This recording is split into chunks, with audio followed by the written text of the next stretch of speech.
teman-teman semua, perkenalkan nama aku Cinta. Aku sangat penasaran bagaimana kita bisa melihat, mendengar, mencium, merasa, dan meraba. Pasti teman-teman juga penasaran kan?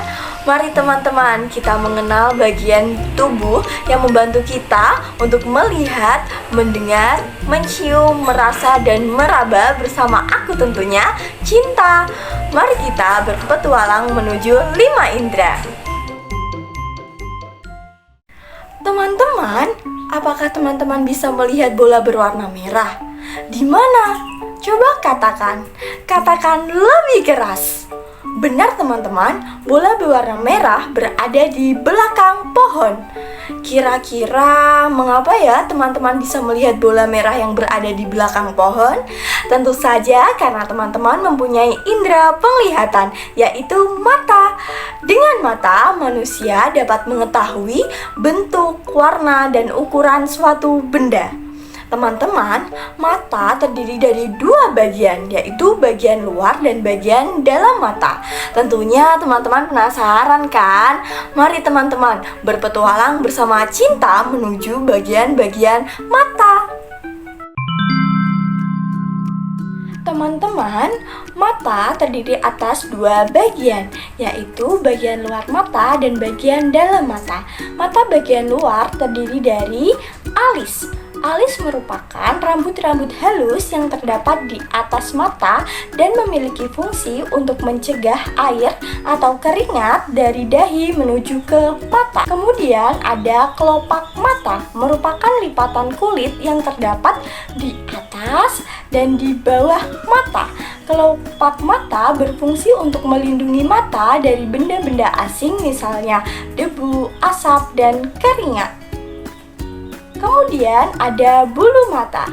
Bulu mata merupakan rambut-rambut halus yang terdapat di tepi-tepi kelopak mata dan berfungsi untuk melindungi mata dari benda-benda asing seperti debu dan lain-lain. Kemudian ada kelenjar air mata. Kelenjar air mata memiliki fungsi untuk menghasilkan air mata agar mata tetap memiliki kelembapan. Kemudian berdasarkan anatomi, mata bagian dalam terdiri dari kornea. Kornea merupakan selaput yang tembus cahaya berbentuk seperti kubah transparan yang terletak di bagian mata paling depan atau paling luar. Kemudian ada sklera. Sklera adalah bagian dari mata yang merupakan selaput berwarna putih dan menutupi seluruh bola mata. Kemudian ada iris. Iris pada mata berfungsi untuk memberikan warna pada mata. Selain iris terdapat pupil. Pupil pada mata berfungsi untuk mengatur banyak sedikitnya cahaya yang masuk ke dalam mata. Kemudian ada lensa. Lensa adalah bagian dari mata yang berupa jaringan transparan dan lentur. Kemudian ada koroid. Koroid adalah bagian mata yang berbentuk membran coklat gelap dan di dalamnya terdapat banyak sekali pembuluh darah. Kemudian terdapat retina dan saraf optik. Adalah jaringan yang terdapat di mata dan peka terhadap cahaya. Kemudian ada otot siliari. Adalah bagian mata yang berbentuk cincin yang terbentuk dari otot lurik yang lembut. Teman-teman, kita telah mengetahui bagian-bagian dari mata. Tetapi, apakah teman-teman mendengarkan sesuatu? Suatu bunyi, seperti suara burung. Apakah teman-teman juga dapat mendengarkannya? Tahukah teman-teman, mengapa manusia dapat mendengar? Manusia dapat mendengar karena memiliki indera pendengaran. Indera pendengaran pada manusia adalah telinga. Dengan adanya telinga, manusia dapat mendengarkan suara orang lain yang berbicara, kicauan burung, alunan musik, dan lain-lain. Ayo teman-teman, dengarkan suara di sekelilingmu.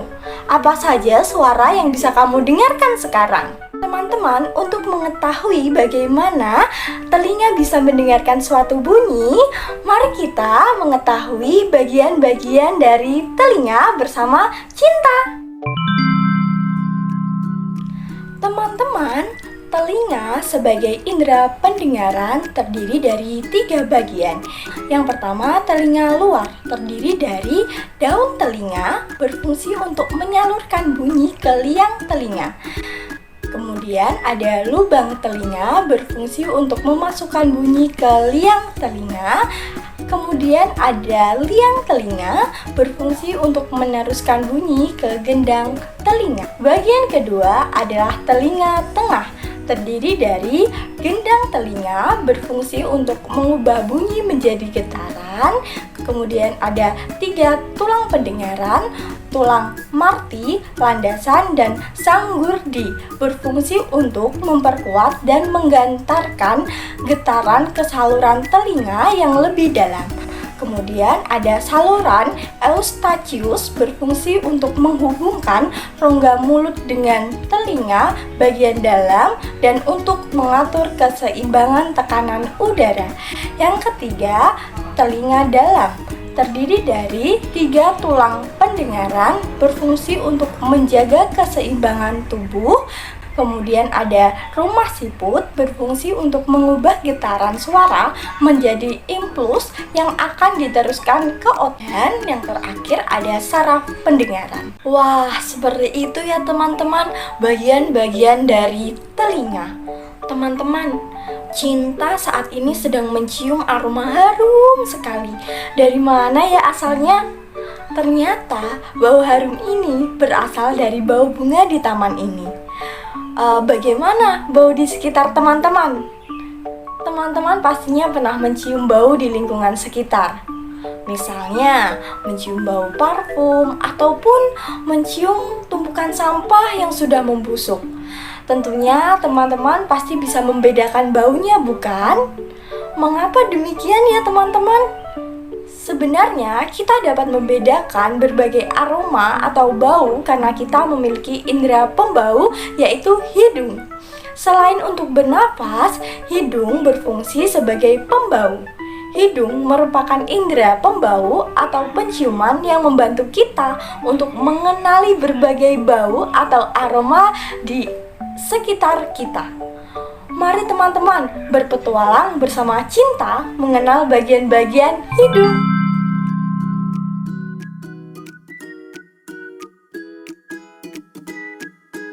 Teman-teman semua, bagian hidung secara anatomi yang dapat kita lihat secara langsung dengan mata adalah lubang hidung. Lubang hidung kita terdiri dari 2 yang dipisahkan oleh konka. Di dalam lubang hidung terdapat beberapa penyusun. Yang pertama, tulang hidung. Yang kedua, rambut-rambut hidung atau silia yang berfungsi untuk menyaring partikel kotoran yang masuk dengan udara. Yang ketiga, ada selaput lendir. Di dalamnya terdapat kelenjar minyak dan kelenjar keringat yang berfungsi untuk menangkap benda-benda asing yang masuk saluran pernapasan. Yang keempat, ada reseptor syaraf penciuman atau disebut olfaktorius pada ujung rongga hidung. Ini berfungsi untuk menerima rangsangan bau untuk dikirimkan ke otak sehingga kita dapat menentukan bau yang kita hirup. Teman-teman, ternyata kita telah berpetualang mengenal 3 alat indera sehingga membuat Cinta jadi lapar deh. Kira-kira saat teman-teman memakan permen, bagaimana ya rasanya? Tentunya rasanya pasti manis. Selain rasa manis, teman-teman juga pernah merasakan rasa asam, pahit, asin, bukan? Mengapa ya teman-teman kita dapat merasakan berbagai rasa-rasa itu? Ternyata manusia dapat merasakan berbagai rasa karena manusia memiliki indera perasa. Indera perasa pada tubuh manusia adalah lidah. Mari teman-teman kita amati bagian-bagian lidah bersama untuk mengetahui bagaimana lidah dapat merasa bersama Cinta.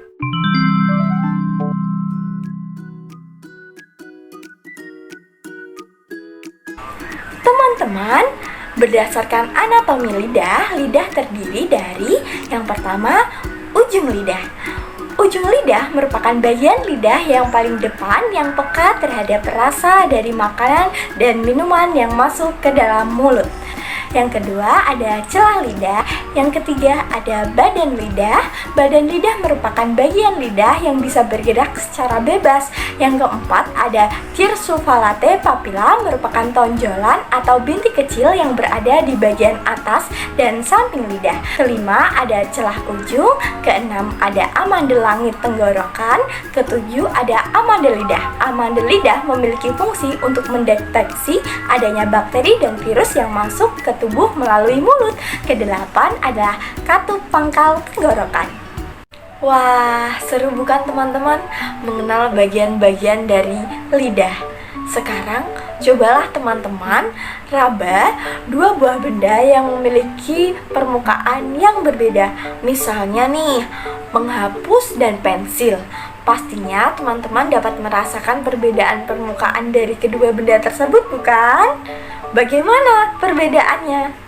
Ternyata manusia dapat membedakan permukaan sebuah benda karena memiliki indera peraba. Indera peraba manusia adalah kulit. Selain dapat merasakan permukaan yang halus dan kasar sebagai indera peraba, kulit juga sangat peka terhadap tekanan, rasa sakit, panas, dan dingin. Mari teman-teman berpetualang bersama Cinta mengenal bagian-bagian dari kulit. Teman-teman semua, kulit kita memiliki 3 lapisan. Lapisan yang pertama adalah lapisan epidermis atau kulit ari. Lapisan epidermis merupakan lapisan kulit yang paling luar. Pada lapisan kulit epidermis terdapat beberapa bagian dari anatomi. Pertama, rambut. Rambut berfungsi untuk mengatur atau mengendalikan temperatur suhu tubuh manusia. Yang kedua, ada pori-pori kulit, merupakan folikel terkecil pada tubuh manusia dan memiliki fungsi untuk mengeluarkan keringat dan juga minyak. Yang ketiga, keringat adalah air yang dikeluarkan oleh kelenjar keringat yang berada di lapisan kulit dermis. Lapisan yang kedua dari kulit adalah lapisan dermis. Lapisan dermis merupakan lapisan kedua dari kulit manusia yang letaknya di bawah lapisan kulit epidermis. Di lapisan dermis terdapat beberapa bagian anatomi.